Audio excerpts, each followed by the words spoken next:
నిన్నెవర్రా ఇక్కడికి రమ్మంది?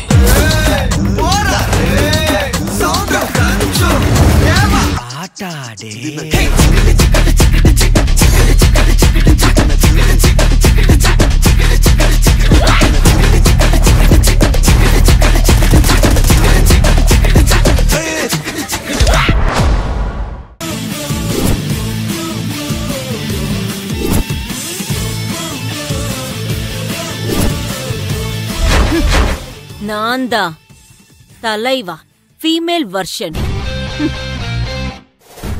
కావేరి అర్జున్, మీరు కలవకపోతే ఏంటి? తమిళనాడులో అందర్నీ ఆదుకోవడానికి రజనీకాంత్ అన్నున్నాడు. ఇక్కడ మిమ్మల్ని కలపడానికి ఈ కాకి ఉంది. తలైవా ఒక్కసారి చెప్తే 100 సార్లు చెప్పినట్టే. ఈ కాకి ఒక్కసారి అనుకుంటే 100 సార్లు జరగాల్సిందే.